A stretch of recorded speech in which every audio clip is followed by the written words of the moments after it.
Você está ouvindo Meu Lugar no Mood, o podcast do Museu de Diários de Isolamento. O Mood é vinculado ao NEMUX, Núcleo de Estudos sobre Museus, Ciência e Sociedade, alocado no Departamento de Museologia, Conservação e Restauro do Instituto de Ciências Humanas da Universidade Federal de Pelotas.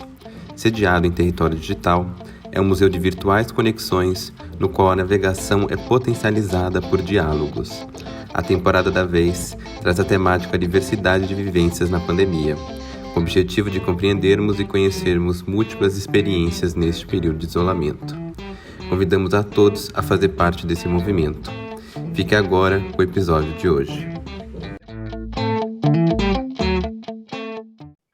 Olá, sejam bem-vindos ao Meu Lugar no Mood, o podcast do Museu Diário de Isolamento. Eu sou a Isadora, eu sou uma mulher negra, com cabelos claros e olhos escuros.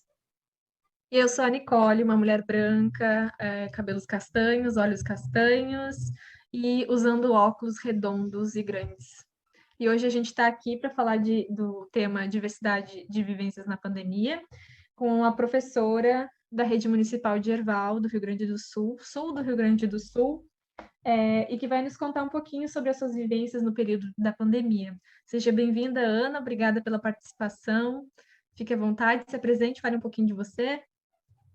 Olá, meu nome é Ana Gário, sou uma mulher loira, né, clara, de cabelos encaracolados e olhos claros.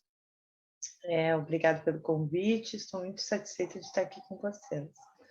Sou professora, né, ingressei no serviço público em 2016, na realidade como professora municipal. Eu trabalhava na sala de aula, era uma professora de sala de aula. Parte da pandemia foi em sala de aula e outra parte na gestão, né? Antes gestão de escola e agora gestão municipal, né? Faz parte da Secretaria Municipal de Educação hoje. A rotina era casa, trabalho, eu sempre fui muito voltada para isso, né? Os meus filhos moram longe também, moram em outro município, então eu moro, na realidade eu resido em Arroio Grande, parte em Arroio Grande, que é o município vizinho, parte em Herval e parte em Pelotas, porque é onde estão os filhos, né? Então, a gente se divide em 3 casas, na realidade, em 3 ambientes diferentes, mais um ambiente de trabalho, né? Então, a minha rotina era bem tumultuada, era bem ativa, né? Antes da pandemia. Pós-pandemia, isso já modificou um pouco, né? Porque aí tu já começa a te limitar, tem certas viagens que tu já não pôde mais fazer. Eu passei, de repente, a nem ver meus filhos tanto tempo assim como a gente tinha o hábito de vê-los, né? A gente passou mais tempo isolados, como se diz, né? Dos entes, porque eles também tinham a vida deles, né? O meu marido permaneceu em Arroio Grande, né? A gente se recolheu um pouco. Quando eu paro para pensar um pouco nesse período de pandemia inicial ali, me vem muito à cabeça o que eu estava fazendo naquela parte onde começou a se deflagrar o lockdown, o isolamento, a pandemia de fato no Brasil. A gente já tinha, de certa forma, prenúncios, né, vindo de fora do país. A China já estava em lockdown há muito tempo, outros países da região aqui já estavam entrando em lockdown, mas para nós não era uma realidade viável assim ainda. A gente achava que não ia chegar aqui. Tu lembra como é que tu estava nesse momento, nesse período onde a pandemia estava chegando? É um momento que choca, né? Falar nisso, assim. Foram momentos que eu marquei na minha vida, neste momento de pandemia. Foram momentos, assim, que eu tenho nítido, assim. Eu lembro que final de dezembro, por aí, né, se falava muito no vírus, né, na Covid-19, mas não se... Era algo muito distante da gente. A gente imaginava, isso nunca vai chegar aqui, né? Eu lembro que eu estava na escola, vinha com uma proposta maravilhosa, cheia de ideias, né? Porque eu era professora de sala de aula e neste momento me ofereceram um cargo de gestora. Então eu assumiria uma escola, vinha cheia de ideais, né? Cheia de ideias para colocar tudo em prática. Seria um ano de muitos projetos, de muitas modificações, cheio de sonhos. Aí, enquanto isso, quando a gente se apresentou na escola, né, começou a se pôr em prática o que se pretendia, né? Os alunos empolgados, a escola empolgada, que era é uma escola do campo, né? Ela fica a uns 20 quilômetros da cidade de Erval, né? E nós estávamos cheios de sonhos, né? E o que é mais, eu digo, um momento marcante, porque nós chegamos na escola, eu não lembro se foi dia 15 de março, mais detalhadamente.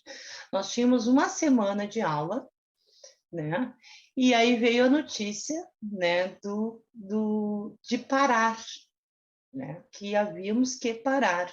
Naquele momento, a gente parou.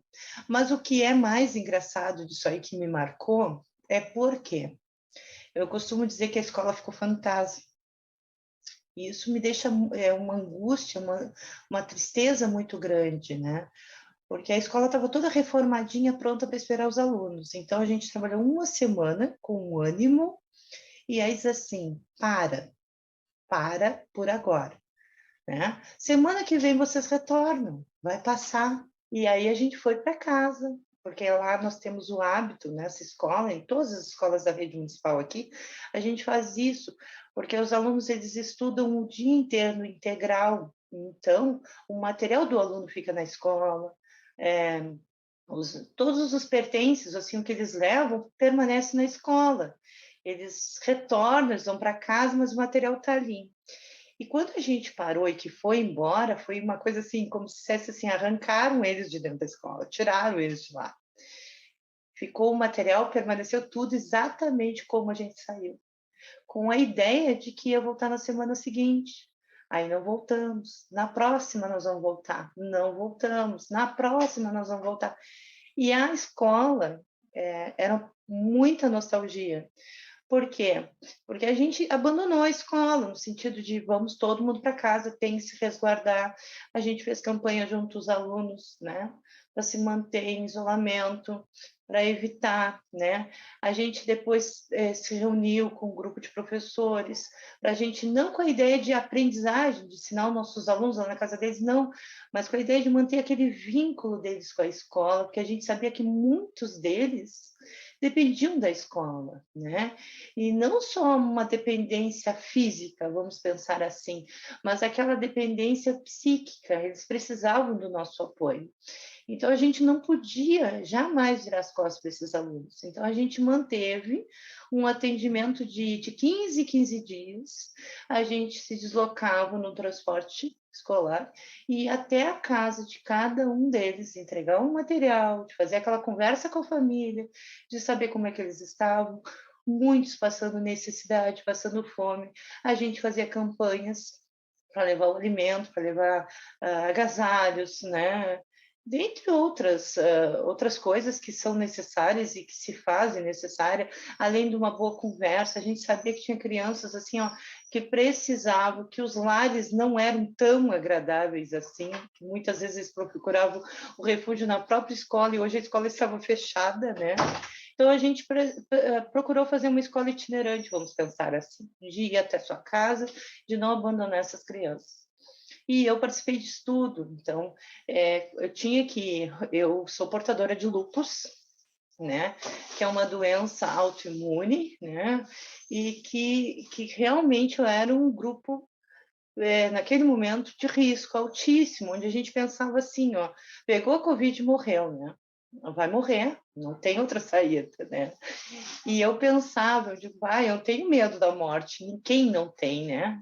E aí eu pensava, eu digo, como eu estou indo, eu estou abandonando, eu não estou vendo meus filhos, eu não estou vendo meu marido, que meu marido também trabalhava numa questão de serviço essencial, né, na época, não podia parar. Então a gente isolou a família praticamente, mas precisava manter esse vínculo.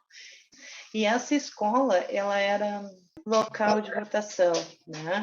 E eu precisava ir até essa escola para fazer a higienização, a limpeza, abrir, preparar as urnas. E quando eu cheguei lá, 2 dias antes para fazer tudo isso, né, junto com as funcionárias, a gente se deparou com aquela escola fantasma.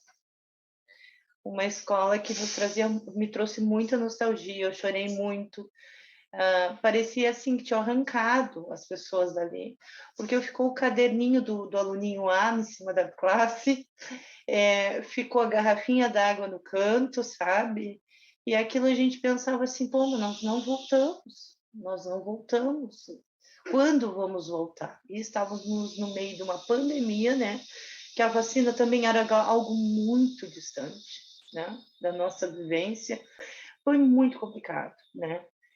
Este foi um ponto, assim, foi um lugar que me marcou nesse sentido, foi um momento que me marcou de ver a escola ficar ali, era o isolamento, né? Um lugar de isolamento, vamos pensar assim, né? Aquilo me deixou muito chateada. E um outro ponto é o meu resgate enquanto pessoa, enquanto ser humano, né? Que eu sou muito voltada para minha família.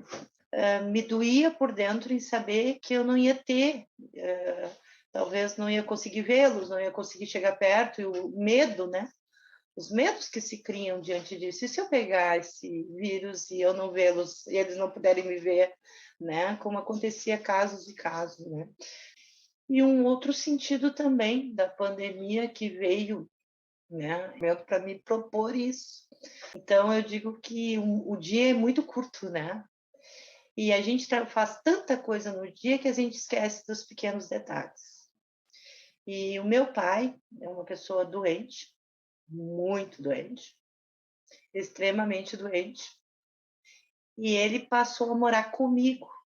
Com a pandemia, eu me dei um luxo, eu digo um luxo, porque isso jamais eu conseguiria fazer num dia normal de trabalho, né?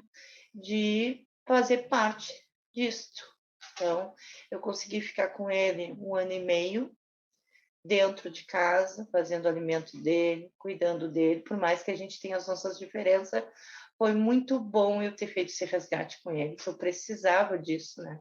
Então, são momentos muito marcantes, assim, a história da minha casa, nesse sentido, o aconchego do meu lar junto ao meu pai, né? De estar junto dele, este momento dos meus filhos longe de mim, em Pelotas, e eu não saber o que fazer, como fazer, né?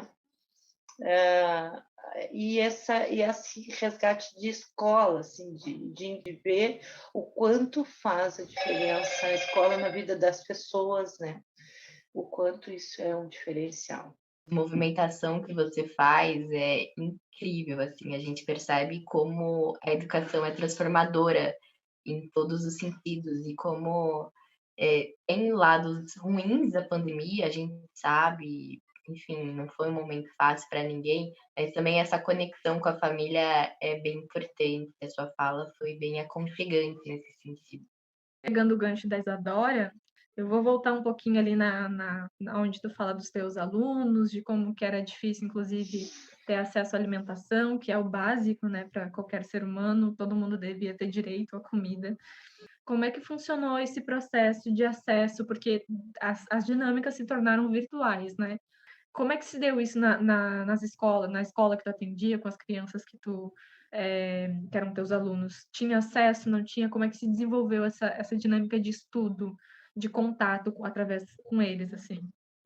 Na realidade, neste momento, eu não estava numa única escola, né? Eu trabalhava noutra, que fica a 39 quilômetros da cidade, que é uma escola de assentamento, né? O que a gente, assim, se deparou naquele momento? Ninguém sabia, na realidade, o que estava fazendo. As orientações que vinham do MEC eram escassas, né? Vamos pensar assim. Então, cada sistema de ensino se adequou do jeito que podia, né? Tentou se adequar da forma que conseguia.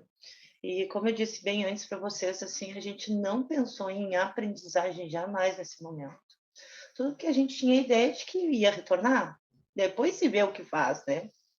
Depois se recupera o nosso aluno. O importante é que ele fique bem e saudável, né? Essas crianças, elas ficam no campo, né? Tem crianças que ficam a 40 quilômetros da escola. Então, vocês imaginem que essa escola fica a 40 quilômetros da cidade e a criança fica a 40 quilômetros da escola, né? E então a gente sabia que não haveria nenhuma possibilidade de fazer nada online, né? A internet não pega, o celular não pega nessas localidades, muitas das vezes, né? E fora a precariedade que essas pessoas vivem, né? Nós enfrentamos muitas dificuldades, além da precariedade, tinha pessoas, são comunidades muito religiosas, que não permitem nenhum uso da própria televisão dentro de casa. Nós nos deparamos com isso também. Em um primeiro momento, os professores organizavam um material impresso, né? Me enviava, a gente tinha essa comunicação entre professores via Meet, via Zoom, a gente conversava, a gente discutia, marcava uma reunião por semana, né? Que como eu estava na coordenação pedagógica, eu que fazia essas orientações de como vamos organizar, o que vamos fazer, as propostas, né, pedagógicas, mas não era tão levado em conta. O nosso foco não era o ensinar, o manter o vínculo, esse era o nosso foco. Então, eles mandavam material, né, um capricho, a gente procurava fazer um material de qualidade. Eu morava em Arroio Grande, então eu tinha uma impressorinha na minha casa, como eu tinha internet, ali eu imprimia todo o material, apostila por apostila, de aluno por aluno, colocava o nomezinho, colocava dentro de embalagens lacradas, esterilizadas, colocava dentro de caixas baús, vinha até o município de Erval. Aqui nós tínhamos os motoristas, que eram dos transportes escolares. Eu embarcava junto com eles, quando eu não ia toda a equipe da escola participava desses momentos. Então a gente se dividia para não ficar muito pesado, porque são 4 rotas nessa escola diferentes. Então eram 4 transportes, um para cada lado, né? Então, a gente ia uma para cada lado, a gente procurava se revezar para que todas conhecessem todas as realidades, então todo mundo participava. Desde a servente de limpeza da escola, a merendeira da escola, os motoristas e os professores, os diretores, todo mundo, né? A gente se envolvia todos. E a gente fazia essas visitas, né? De levar o material. No ato dessa visita, a gente já via o que estava acontecendo, como é que eles estavam se sentindo. A gente fez algumas gravações, essa escola participou de um projeto, né? Que a gente fez gravações sobre a pandemia, de como funcionou, né? A gente teve casos de uma família em que a mãe até veio a falecer, né? Vítima da Covid-19, e deixou esses filhos todos órfãos, né? Órfãos da pandemia. E a gente teve que abarcar essa família, porque realmente eles moravam lá, já tinham vendido todas as ovelhas, as vacas que tinham no campo, que eram poucas, para poder manter a mãe em Porto Alegre com tratamento. E a gente teve que abarcar com medicamento, com auxílio.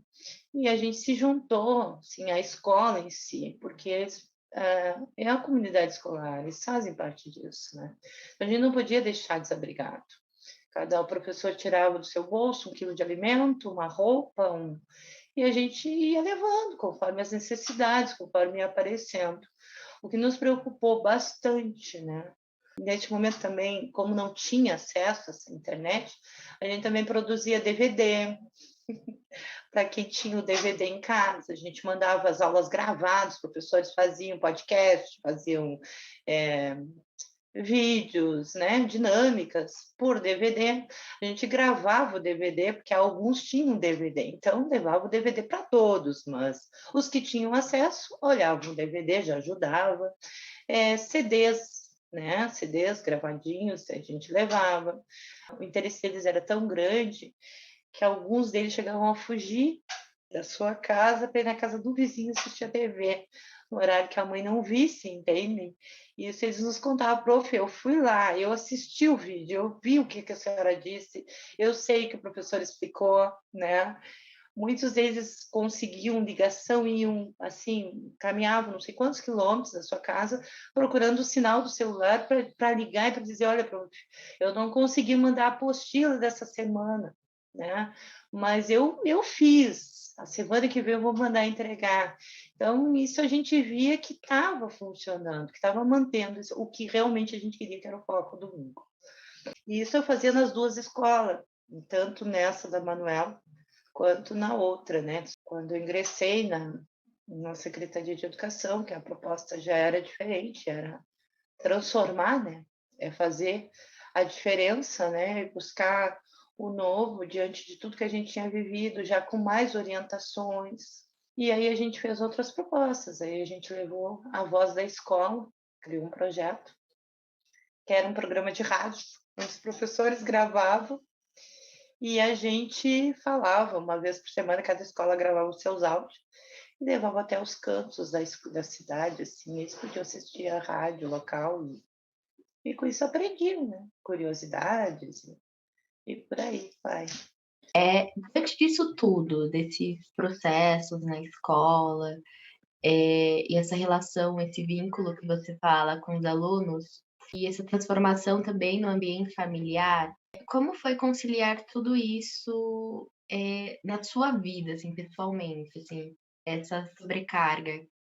Assim, as pessoas que me conhecem hoje ainda comentam ali na educação, eu sou uma pessoa que eu nunca parei. Eu jamais consigo ficar parada. A minha rotina sempre foi essa, entende? Então, ao contrário, eu senti falta de muita coisa.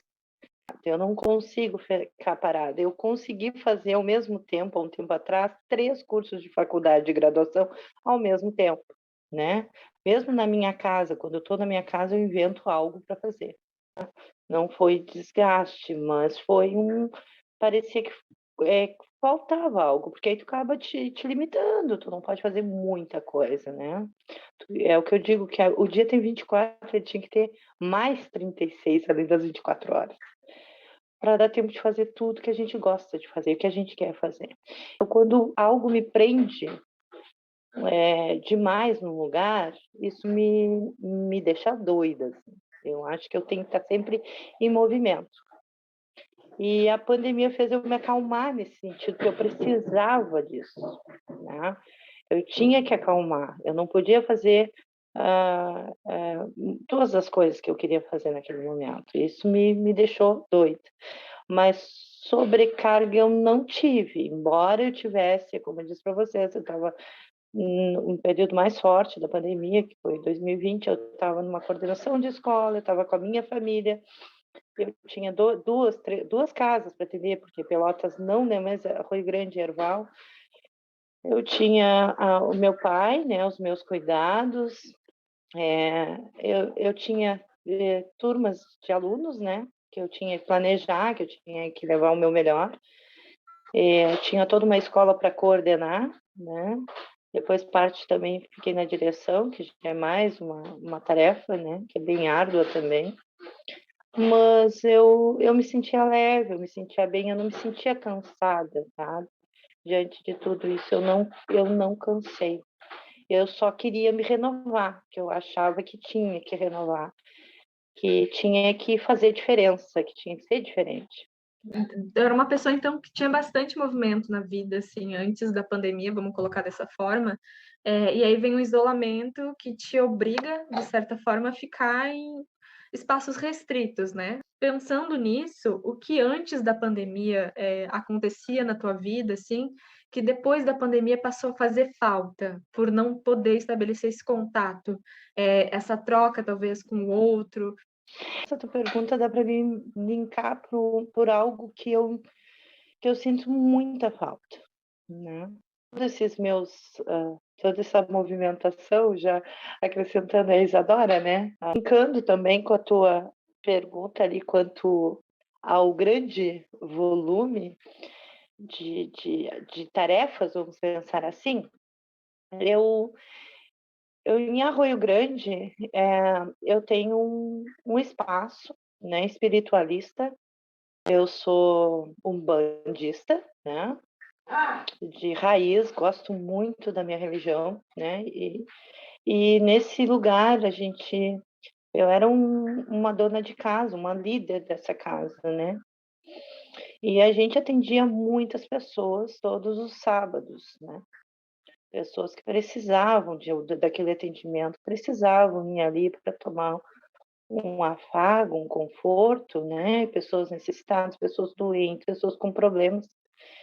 E que com a pandemia eu não pude mais fazer esse tipo de trabalho, né? Que a gente, até para não pôr em risco a vida dessas pessoas também, a gente preservar a vida, né? Então, assim, antes da pandemia eu tinha isso também. Eu trabalhava toda semana no município de Erval e às sextas-feiras eu ia para o Arroio Grande, passar o final de semana com família, né? Mas à noite, todos os sábados, a gente recebia em torno de 30, 40 pessoas nesse lugar. E com a pandemia, isso não houve mais essa possibilidade de fazer isso. Então, a gente, não que a gente deixe de fazer o bem, né? Porque um trabalho desses é muito gratificante tu ver alguém ficar bem, tu pregar a caridade, né? Sem olhar a quem. Acreditando, né, na fé e na ajuda ao outro, né, ajudar o próximo, né, e sentir falta dessa outra comunidade, dessas pessoas que precisavam desse afago, dessa palavra de conforto e que realmente também estavam necessitadas nesse momento, mais do que nunca. Então a gente montou um grupo de WhatsApp também, né, neste momento, que aí, né, então a gente procurava se manter em oração, em escutar o outro, em fazer uma palavra de conforto. Quando alguém estava muito necessitado, a gente procurava sempre ouvir, escutar, conversar. Quando tinha que ser presencial mesmo, olha, eu preciso de ajuda. A gente estava ali, a gente fazia um esforcinho, mas eu senti muita falta. Hoje eu não vejo a hora de reabrir, faz 2 anos que este lugar está fechado, né? Que seria de nós sem fé, né? Então, neste momento também eu sinto falta disso. E então eu digo que a minha sobrecarga sempre foi tudo que eu pude fazer, o que eu posso fazer, encaixar no meu dia, eu encaixo no meu dia a dia. Ainda pensando nessa lógica de modificação, de transformação das nossas vidas antes e pós, né, instalação da pandemia, vamos colocar assim, teve algum momento, alguma fala, alguma pessoa, talvez alguma imagem que te vem à cabeça que foi marcante nesse período de pandemia, que tu vá, enfim, registrar para sua vida, algo que tu vai lembrar de não esquecer? Hoje, assim, ó, tem momentos que fazem a gente repensar, né? São os reflexos da pandemia, né? E isso me deixa muito triste, muito mal, e pensar o que eu posso fazer, o que agora eu tenho que fazer. Porque durante a pandemia a gente empurrou um problema com a barriga, usando um termo bem vulgar, né? E ao mesmo tempo a gente criou outros problemas, achando que estava se preservando, né? É muito triste ver os nossos alunos hoje pedindo socorro. É muito triste ver os educadores pedindo socorro. E eu não falo socorro porque não sabe o que estão fazendo no seu ritmo de trabalho, não. Eu falo socorro porque para eles está muito difícil recomeçar. Eu tenho visto alunos se automutilando e a gente tem que lidar com essa situação e tentar achar uma saída, né? Do porquê estão se automutilando e o que fazer, como fazer, né? Os alunos perderam a sensibilidade do abraço, do afago, do estar junto. Ao sair das escolas, a violência triplica, gente. É incrível quanto eles estão violentos, quanto eles estão reclusos, né? Que a gente achava que eles iam partir para o abraço. Não. Eles voltaram reclusos, a grande maioria. Eu não sei se é porque ficaram muito tempos isolados, né? Nem acredito, assim, em termos de município como Erval, que é uma cidade pequena, que é uma cidade em que não foi o isolamento não foi tão gritante como a gente via, né, nos grandes centros, as pessoas isoladas dentro de apartamentos, né, sem poder sequer ir a um supermercado, saía o chefe de família, fazia as compras, voltava. Aqui não, eles tiveram rotina, ainda estiveram na vida, né? Embora isolados, mas o isolamento não foi tão, né? E a gente vê essa rotina. A gente vê professores doentes sem saber o que fazer. e desaprender, né? Eu aprendi a trabalhar, eu aprendi a dar aula, eu aprendi a ser educadora. Hoje eu desaprendi isso. Como fazer? As dúvidas, os anseios, as necessidades são muito grandes. E dar conta de tudo isso, para mim, está sendo um desafio. Por quê? Porque eles precisam dessas orientações, eles precisam desse auxílio, né? Do ajudar, do estar perto, de dar esse amparo, né? Então, isso está sendo assim, teve várias etapas, né, durante a pandemia, e essa agora é a pior delas, é o recomeço, é o recomeçar, é o correr atrás do que não pode ser mais resgatado, do que tem que ser reconstruído, é o reconstruir. Este é o pior desafio, aliás, o pior não, o maior desafio, né? Porque eu não digo que seja pior, porque a gente se desafiar é muito bom. Então, eu acredito que seja o maior desafio. E achar a saída, uma estratégia para que isso tudo melhore, né? Que a gente vença. Porque a Covid praticamente está vencida, mas é a vida. E a reconstrução do ser, dos meus ideais, e por aí vai, né? Foi tudo tão precário. Seguindo a tua resposta, que bota a gente para pensar muito, refletir muito a nossa condição social, né? Eu te pergunto, e aí a gente já encaminha aqui para um encerramento, o que que tu deixa, o que que tu recebe como lição desse período que a gente passou e está passando, né? Como tu falou, estamos finalizando, recomeçando, e o que tu deixa para gerações futuras, assim, por exemplo, os teus alunos futuramente, quando abrirem um livro de história, se tu pudesse deixar uma passagem ali sobre esse momento, o que que tu deixaria escrito? O que que tu falaria para essas pessoas? O valor da vida, né? O valor do compartilhamento, o valor do acreditar no eu, valor, dar valor, porque a gente tem tanto que aprender, assim, né? Coisas vão, não importou dinheiro, não importou nada, porque eu podia ter o dinheiro que tivesse, não importava. O valor, quando eu falo, é valor às pequenas coisas, é acreditar que pode mais, é acreditar que sonhos existem e que a gente tem que investir neles, que a gente tem que correr atrás. E eu acho que não é utopia, porque temos que realmente, neste momento, idealizar, buscar o novo. Ter um ideal é buscar, é acreditar que tu pode sempre, que a gente vem, que a gente não veio para cá por acaso, nós somos vencedores contra uma luta que é nossa mesmo, é para nós. Eu costumo dizer, né, e gosto de usar essa frase assim, ó, a caminhada é de cada um. Eu adoro essa expressão.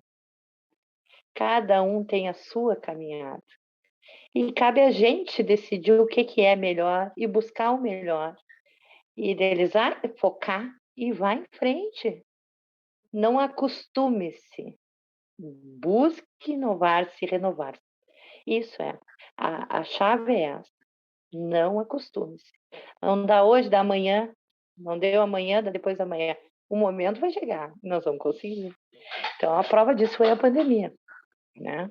Estamos no meio da pandemia, não podemos esquecer que temos que seguir usando a máscara por muito tempo, né? Que eu não concordo, nem vamos entrar no mérito da questão, né? Porque a gente não tem uma estrutura política no país, a gente não tem uma estrutura, organização, vamos dizer assim, a gente não teve aquele afago de nos protegerem, né?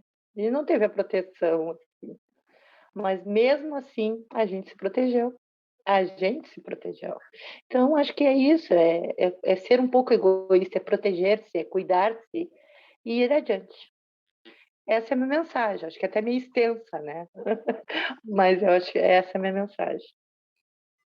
Eu gostaria de agradecer a sua fala, você deu uma aula pra gente sobre como é ser um ser humano e como ser uma pessoa, uma mulher incrível que, no meio da pandemia, criou conexões que não são necessariamente físicas, mas criou conexões no seu meio que são transformadores, assim.